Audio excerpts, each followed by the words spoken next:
The security footage showed her trying it on at 2:47 a.m. in my bedroom while I was supposedly asleep in the guest room. I watched the timestamp tick forward on my phone, sitting in my car 3 blocks from our house. Elena, my husband's assistant, his work wife. His little secret stood before my full-length mirror.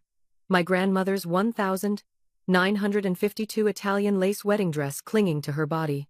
The same dress that had survived a war, an ocean crossing, and 3 generations. The same dress that had been locked in a climate-controlled case in my closet. She had a key to everything. Before we jump back in, tell us where you're tuning in from. And if this story touches you, make sure you're subscribed because tomorrow, I've saved something extra special for you. My hands didn't shake as I screenshotted every angle. I'd stopped shaking 6 months ago when I first suspected, stopped crying 3 months ago when I confirmed it, stopped feeling anything 2 weeks ago when I found the wedding venue reservation on my husband Derek's laptop, their wedding venue, for next Saturday, while still married to me. The dress looked different on her. On my grandmother Rosa, it had meant survival. She'd sewn it from parachute silk and black market lace in post-war Naples, married my grandfather, and escaped to America with nothing else. On my mother, it had meant hope. On me, 7 years ago, it had meant forever. On Elena, it meant war. I zoomed in on the footage. She was practicing poses, taking selfies, spinning like a child playing dress-up. Then Derek walked into frame. My husband of 7 years, the man who'd held me through my grandmother's funeral 2 years ago, who'd watched me cry as I carefully preserved that dress, knowing it was the last piece of her I had left. He kissed Elena's shoulder, zipped up the back with the same careful touch he'd used on our wedding day. Perfect fit, I read his lips through the silent footage. She'd never even know it was gone. But I did know. Because 3 weeks ago, I'd sewn a GPS tracker, smaller than a grain of rice, into the hem. The same technology my tech company developed for tracking high-value shipments. The same company Derek thought was my little hobby business. The same company that just secured a $50 million defense contract he knew nothing about. My phone buzzed. Text from my lawyer, Patricia. All documentation received. This is airtight, Sophia. Are you absolutely sure you want to go nuclear? I typed back. The dress arrives at Street Augustine venue at 4 p.m. Saturday for their wedding rehearsal. I want security in place by 3. Full team. Confirmed. The other arrangements? Freeze all joint accounts Friday at 11:59 p.m., file at 9 a.m. Monday. And Patricia? Make sure the footage goes to his mother first. Because Derek's mother Margaret had given me that dress to wear. Had cried as she helped me into it, saying I was the daughter she'd always wanted. Had told me her son was lucky to have found someone who understood the value of family, of history, of sacred things. I wondered what she'd say when she saw her son's mistress wearing it. The security feed showed them laughing now, Elena twirling while Derek watched. They were in my bedroom, in my house, with my dress, planning their future on the foundation of my destruction. I switched cameras to the living room feed. The contracts were still on the coffee table where Derek had left them this morning. My contracts. The ones his name wasn't on. Despite his attempt to forge his way onto my business documents last month, my security consultant had caught that 2 time-stamped footage of Derek in my home office at 3 a.m., practicing my signature. He thought I didn't notice. Thought I was too focused on my little tech hobby to see him slowly positioning himself to take it all. The house was in my name, bought before we married with my inheritance. The company was mine. Even the car he drove was registered to my business. But Derek had been planning. I'd found the consultation emails with a divorce attorney from 4 months ago. Found the asset list he'd compiled, inflating his contributions to my business. Found the fake invoices he'd created to make it look like he'd invested capital. And then I'd found the venue reservation, the florist deposits, the catering invoice. All scheduled for next Saturday. While I was supposed to be at a tech conference in Seattle that Elena had helpfully booked for me, a conference that didn't exist. They were going to marry in secret. Then Derek would file for divorce, claim half my assets based on his fabricated evidence, and ride off into the sunset with Elena and my money. My grandmother's voice echoed in my memory. Sophia, tesoro, never let anyone steal what's yours. Not your heart, not your work, not your dignity. When someone shows you who they are, believe them, and act accordingly. I opened my planning folder. Every document cross-referenced, every timeline confirmed, every witness statement notarized. 6 months of surveillance footage showing Derek and Elena together. Financial records proving every dollar in our marriage came from my accounts. Messages between Derek and his lawyer discussing how to maximize the settlement. The forged signature attempts. The stolen business documents found on his laptop. Elena's own text messages discussing how they'd finally be free, and how stupid Sophia would never see it coming. But the centerpiece, the thing that would destroy them both completely, was the dress. Because that dress wasn't just sentimental. When my grandmother died, she'd left specific instructions. The dress was to be worn only by blood family on their legitimate wedding day. It was outlined in her will, in the trust documents, in the family legacy she'd carefully constructed. The dress was technically part of a protected family trust, valued at $150,000. As a historical artifact, Elena wearing it without permission wasn't just cruel, it was theft. Legally actionable theft of a trust asset. And Derek facilitating it? That was a separate crime. Conversion of marital property. Fraud. Potentially even identity theft, given his signature forgery attempts. I'd had 3 different lawyers review everything. They'd all said the same thing. This is the most documented case of marital fraud I've ever seen. My phone buzzed again. Text from James, my head of security. Cameras installed at venue. Audio confirmed. 3-man team ready for Saturday. You sure you want to do this publicly? I thought about it. I could handle this quietly.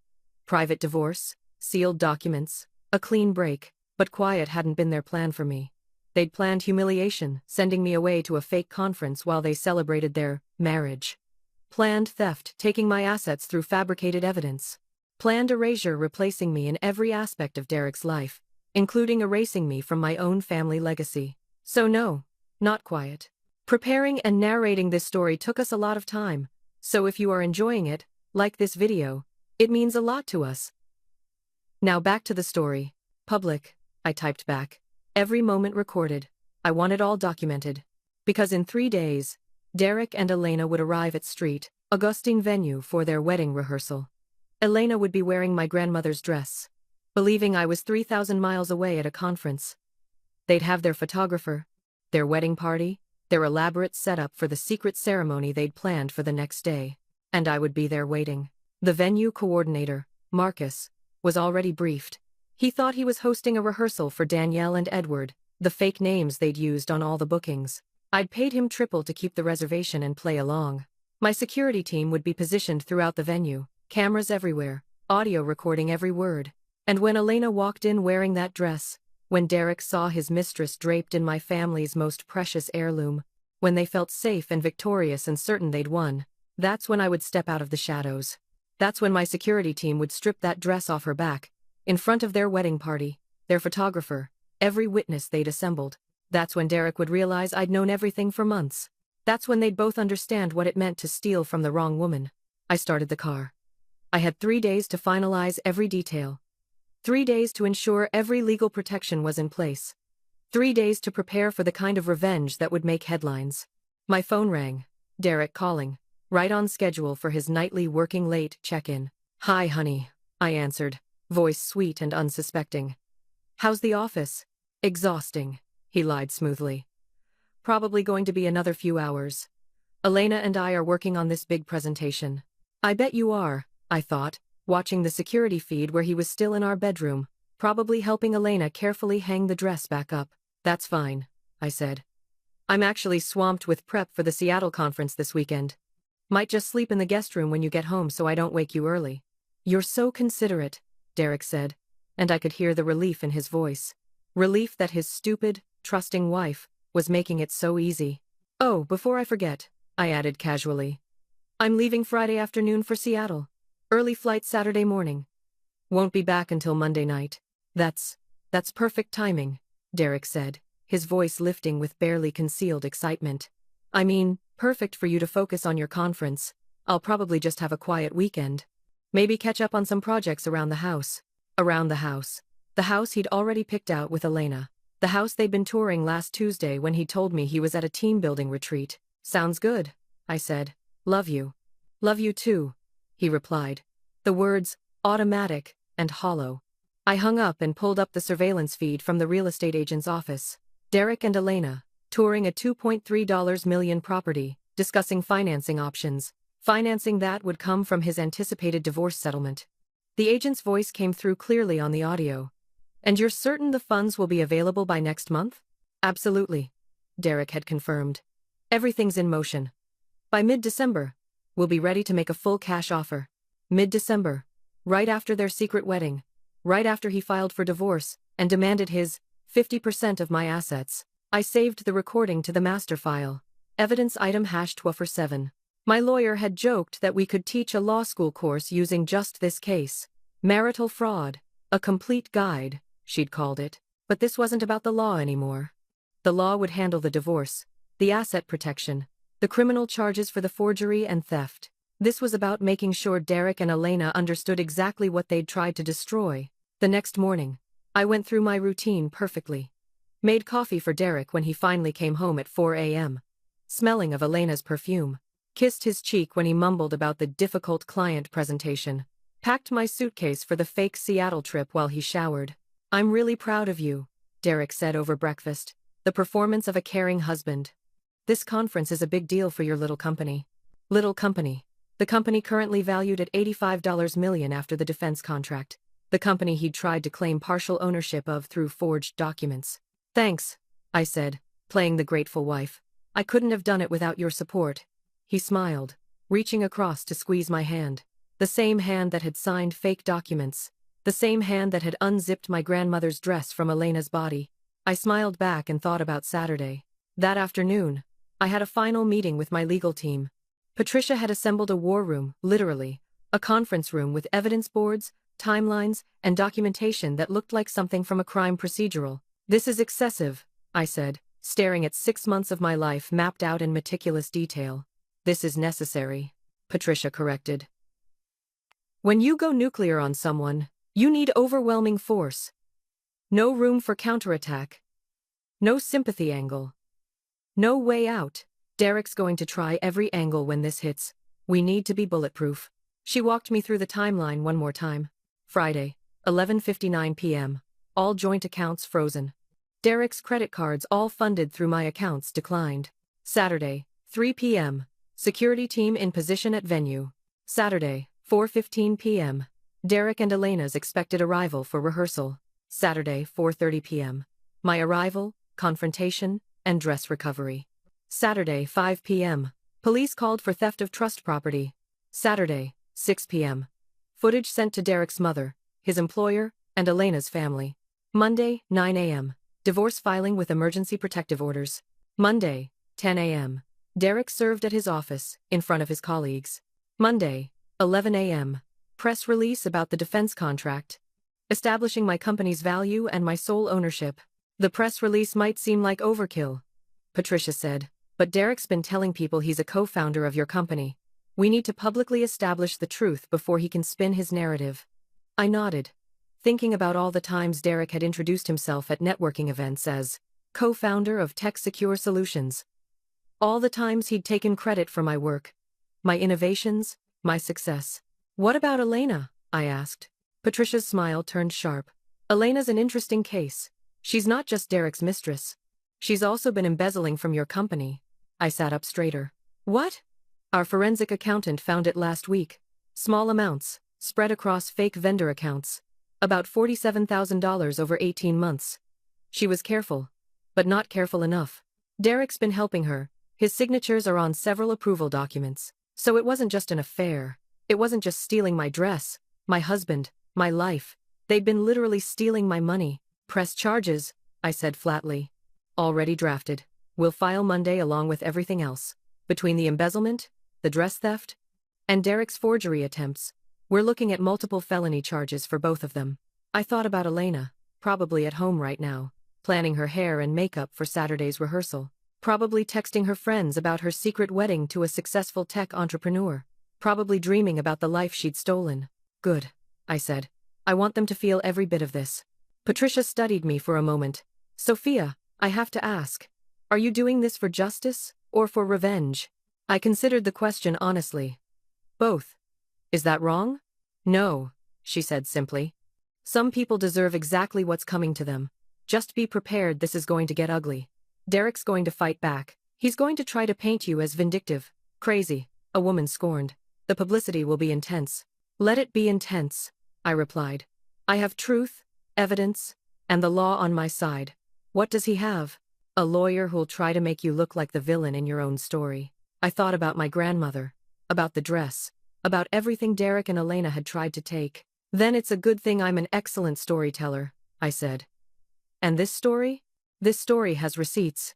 That night, Derek came home early, suspiciously cheerful. I'm going to miss you this weekend, he said, pulling me into a hug that felt like a performance. It's only 2 days, I said, breathing in his cologne, memorizing this moment. The last time I'd play the fool. I know, but still. The house feels empty without you. The house he was planning to leave. The house he'd already replaced in his mind with the property he and Elena had picked out. You could come with me, I suggested, testing him. He pulled back quickly. Oh, I wish I could. But you know how it is. The Peterson project needs my oversight this weekend. Can't leave the team hanging. The Peterson project that didn't exist.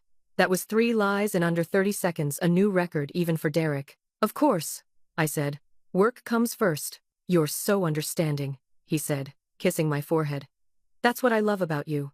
Loved, past tense, in his mind. I was already gone to him, already erased, already replaced.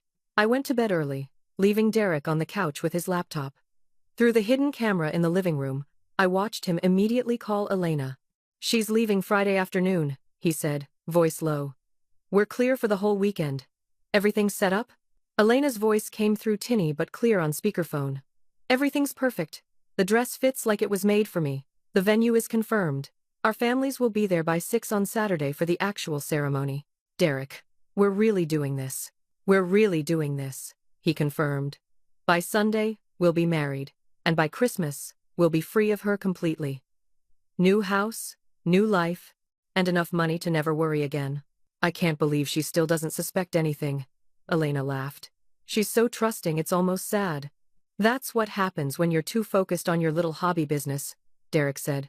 She has no idea how the real world works, no idea what's about to hit her. I smiled in the darkness of my bedroom. No idea what's about to hit her. Oh, Derek. Elena. You have no idea what's about to hit you. Friday arrived with crystalline clarity. I loaded my suitcase into the car at 3 p.m. Right on schedule. Derek helped me carry it down, playing the devoted husband until the very end. Text me when you land, he said, kissing me goodbye at the door. I will, I promised. A promise I'd keep. In a way. I'd text him. Just not from Seattle. I drove exactly 3 blocks, parked in the garage I'd rented for this purpose, and switched to my other car, the one Derek didn't know about, registered to my company. Then I drove to the hotel room I'd booked under my maiden name, 2 miles from St. Augustine venue. At 11:59 p.m., I received the confirmation text from my bank. Joint accounts frozen per legal request. I imagined Derek trying to use his credit card tomorrow, the confusion when it declined. The first crack in his perfect plan. But that would come later. First, I had a wedding rehearsal to attend. Saturday morning, I woke at dawn and went through my preparation with military precision. Hair styled professionally. Makeup subtle but flawless. A custom-made suit, in deep navy, that cost more than Derek's monthly salary, a salary he earned from the company he thought had rejected me for a job, not knowing I owned 40% of it through one of my holding companies. At 2 p.m., my security team confirmed positions at the venue. At 3 p.m., I received the first panicked text from Derek. My card's not working. None of them are. Did something happen with the bank? I didn't respond. I was busy reviewing the final checklist with my lawyer. At 3:47 p.m., Elena's car pulled into the venue parking lot. She was carrying a garment bag, my grandmother's dress, stolen from my closet, ready to be worn for a fraud wedding.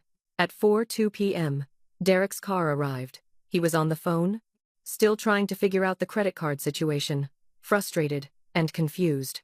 At 4:15 p.m., they entered the venue together. Through the security feed on my phone, I watched them greet their wedding party, 6 people total, all friends who apparently thought it was romantic that Derek and Danielle were having a secret ceremony. At 4:23 p.m., Elena emerged from the dressing room. She was wearing my grandmother's dress. The Italian lace caught the light exactly as it had on my wedding day. The delicate beading sparkled. The silk still moved like water after 70 years of careful preservation. And Elena was wearing it, spinning for the cameras, laughing with her bridesmaids, completely oblivious to the shitstorm that was about to descend.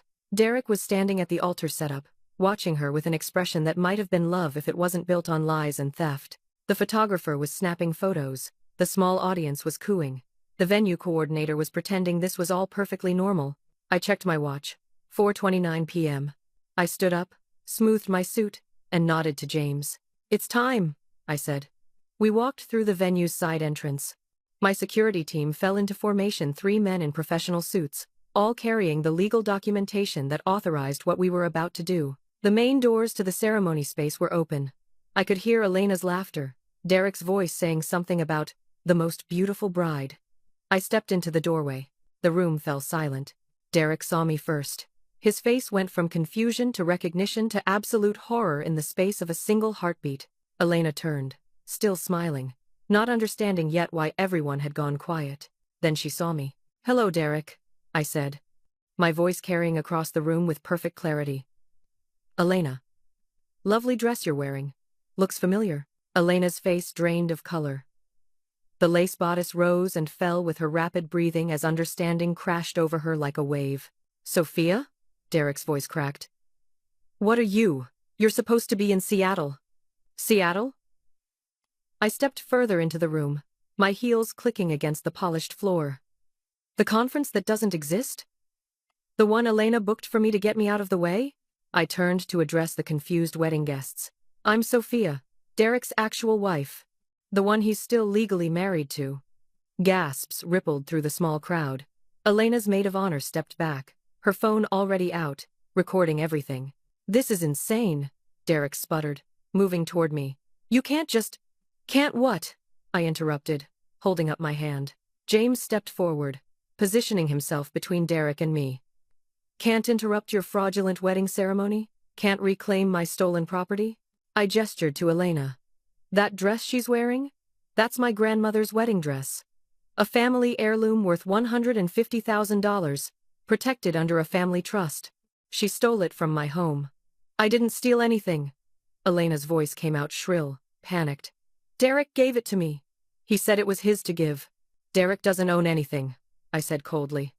"Not the house where you took it from. Not the car he drives. Not even the credit cards that stopped working at midnight last night." I watched Derek's face as the pieces clicked together. "Did you really think I wouldn't notice you practicing my signature at 3 in the morning? That I wouldn't see the fake invoices, the forged documents, the asset lists you created?" Derek's expression shifted from panic to rage. "You've been spying on me?" "I've been protecting what's mine," I corrected, "and documenting every crime you've committed. Forgery, fraud, theft, conversion of marital property, and that's before we get to the embezzlement." Elena made a small, strangled sound. Derek's head snapped toward her, then back to me. "That's right, Derek," I continued, savoring every word. "Your brilliant partner here has been stealing from my company for 18 months. $47,000 through fake vendor accounts, with your signatures on the approval documents." The wedding guests were backing toward the exits now, sensing the catastrophe unfolding. The photographer had lowered his camera, frozen in shock. "You're bluffing," Derek said, but his voice wavered. "You can't prove any of this." I pulled out my phone, turned it toward the room, and played the surveillance footage. Derek and Elena in my bedroom, at 2:47 a.m. Elena, trying on the dress. Derek zipping it up, their voices clear on the audio. She'd never even know it was gone. 6 months of footage, I said, stopping the video. Every meeting, every stolen moment, every crime, all time-stamped, all admissible in court. I looked at Elena. "Including you wearing that dress right now, which you took without permission from a secured trust property." "Take it off," Elena whispered, her hands fumbling for the zipper. "I'll take it off right now. Just please." "Oh no," I said, my voice sharp as broken glass. "You wanted to wear it so badly. You wanted to play bride in my family's most precious heirloom. So wear it a little longer." I nodded to James. "Gentlemen, please retrieve the trust property." 3 security officers moved forward. Elena stumbled backward, clutching the dress. "You can't do this," she shrieked. "You can't just strip me in front of everyone." "I absolutely can," I said, holding up the legal documents. "This dress is protected property of the Rosa Calabrese Family Trust. You are currently in unlawful possession of it." These officers are authorized by court order to retrieve it. You can cooperate and change in the dressing room, or you can make this much worse for yourself. Elena looked to Derek, desperate. He stood paralyzed, calculating, trying to find an angle. There is no angle, Derek, I said, reading his expression. Your lawyer? The one you've been consulting for 4 months? I know about him too. He's going to have a very interesting Monday when he realizes he was planning a divorce based on fraudulent asset claims. This is entrapment, Derek tried. You set us up. You let this happen just to— I documented crimes that you committed, I interrupted. I didn't force you to steal my dress. Didn't force you to forge my signature. Didn't force you to plan a bigamous marriage while stealing from my company. I stepped closer to him. You did all of that yourself, Derek. I just made sure there would be consequences. Elena was crying now, mascara streaming down her face, still clutching the dress. Please, Sophia. Please. I'll do anything. We'll call everything off. We'll disappear. Just please don't. Don't what? Don't treat you the way you treated me. My voice cut through her sobbing. You wanted to erase me, replace me, steal everything I built, and everything I loved. You wanted to wear my grandmother's dress, the last piece of her I have, for your fake wedding to my husband. I felt my grandmother's strength flowing through me. So no, Elena, no mercy. No second chances. No quiet exit. I nodded to the security team. 2 officers moved to either side of Elena, while a female officer I'd specifically hired approached with a professional garment bag. Miss Chen, the officer said calmly, using Elena's real name. You can change in the dressing room, or we can retrieve the dress here. Your choice. You have 30 seconds. Elena looked around the room at the guests, at the phones recording everything, at Derek, who still hadn't moved to help her. Then she broke, stumbling toward the dressing room, the officer following her. The moment they disappeared, Derek lunged toward me. James caught him effortlessly, restraining him with practiced ease. You vindictive bitch, Derek snarled, all pretense of civility gone. You think you're so smart? You think you've won? I know I have, I said calmly. Because while you were planning your fake wedding, my lawyers were filing for divorce. While you were stealing my money, my forensic accountants were documenting every transaction. While you thought I was your trusting, stupid wife, I was building a case that will destroy you. I'll fight this, he spat. I'll take everything. I've been supporting your little business. You deserve nothing. I cut him off. And you'll get nothing. Every dollar in our marriage came from my accounts. The house is mine. The cars are mine. The business you tried to claim ownership of, I have documentation proving you never invested a single cent. I held up my phone again. And on Monday morning, when you're served with divorce papers at your office, everyone will know exactly what kind of man you are. His face went pale.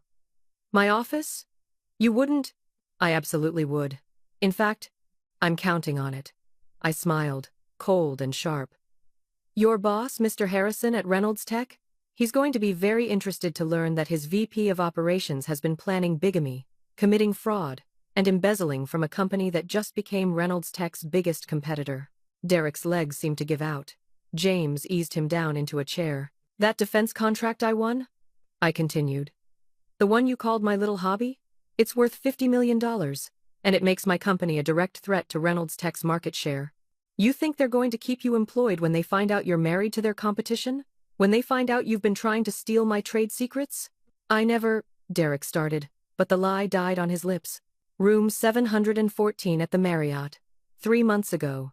You met with Richard Chen from Chen Industries, Reynolds Tech's biggest competitor, offered to sell them information about my company's security protocols. I pulled up another video on my phone. I have footage, Derek. I have everything. The door to the dressing room opened. Elena emerged in her regular clothes, mascara stained and shaking. The female officer carried the garment bag containing my grandmother's dress, now safely recovered. Thank you, officer, I said, taking the bag gently. The lace felt sacred in my hands again, reclaimed. Please ensure Miss Chen doesn't leave.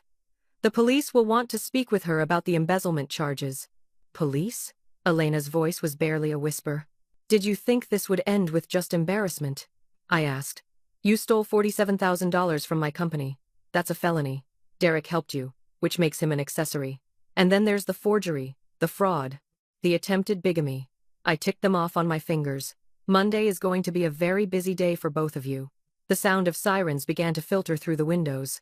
I'd called them 20 minutes ago, timed perfectly. You planned all of this, Derek said, the realization finally hitting him. Every single piece. I learned from the best, I replied. My grandmother survived a war, Derek. She built a life from nothing, protected what was hers, and taught me to do the same. You thought you could take from me because I was quiet, because I was kind, because I trusted you. I crouched down to his eye level. But kind doesn't mean weak, and quiet doesn't mean stupid. 2 police officers entered the venue. James handed them the documentation, the evidence of embezzlement, the proof of theft, the forged signatures. Derek Morrison? Elena Chen? The lead officer said. We need you both to come with us.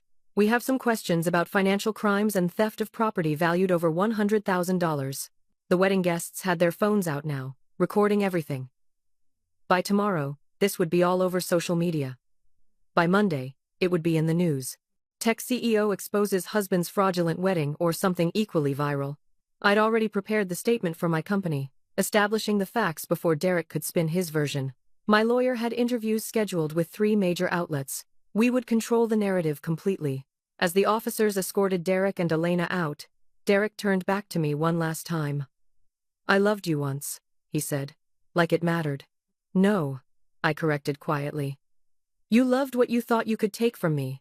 You never loved me at all. They led him away in handcuffs, Elena sobbing beside him.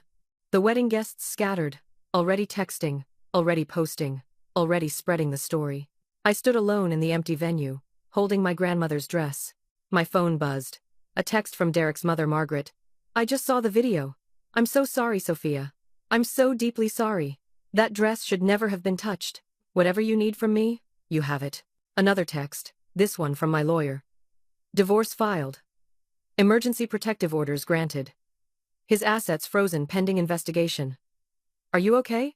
I looked around the venue, the scattered rose petals, the abandoned altar, the champagne glasses that would never be filled.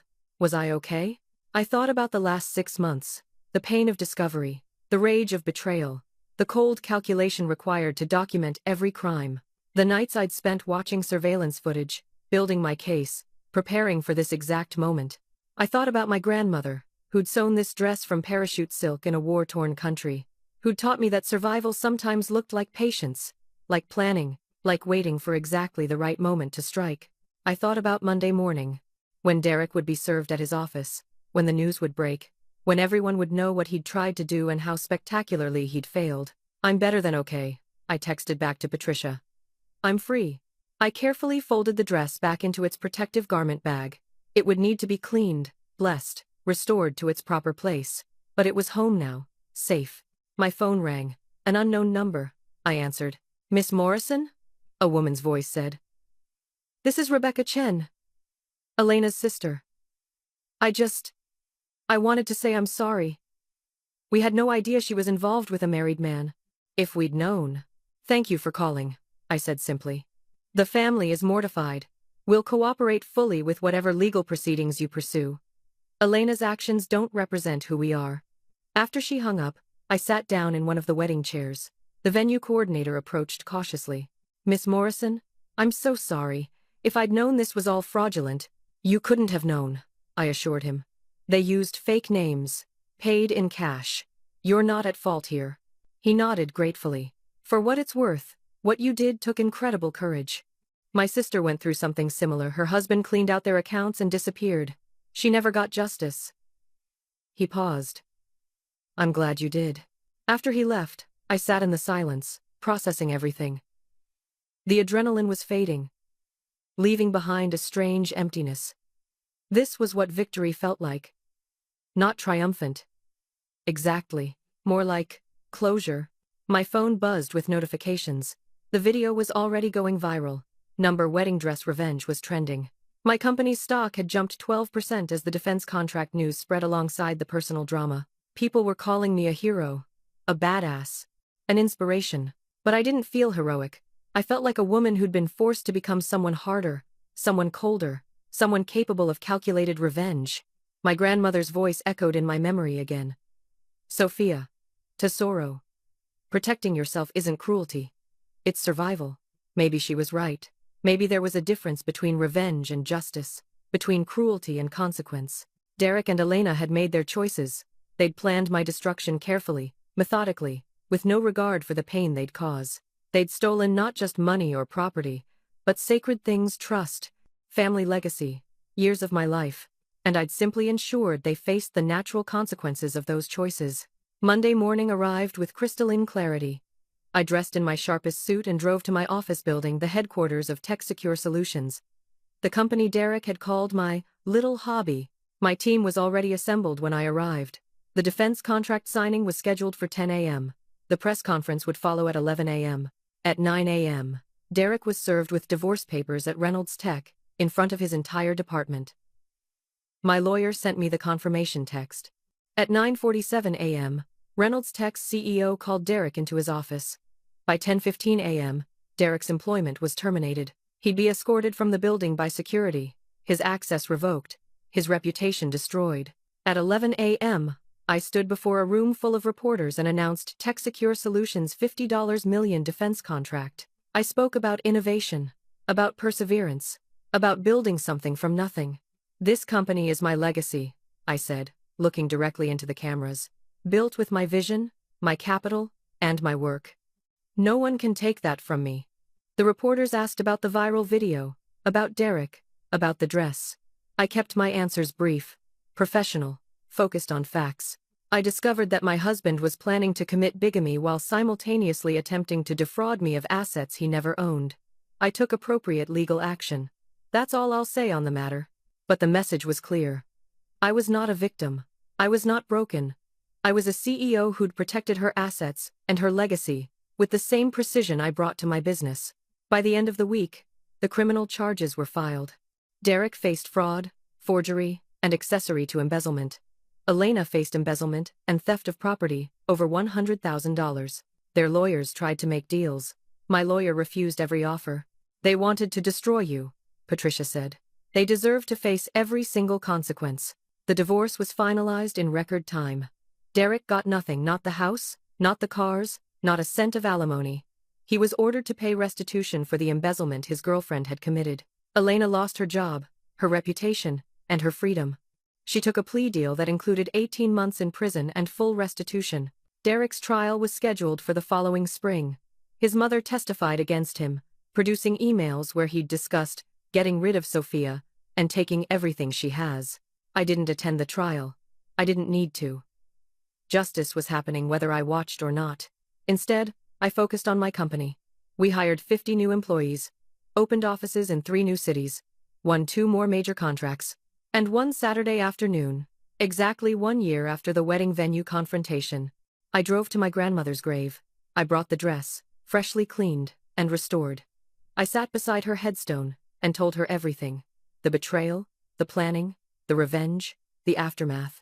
I protected what was ours, Nana, I said softly, in the Italian she'd taught me as a child, just like you taught me. The wind rustled through the trees, and I could almost hear her voice.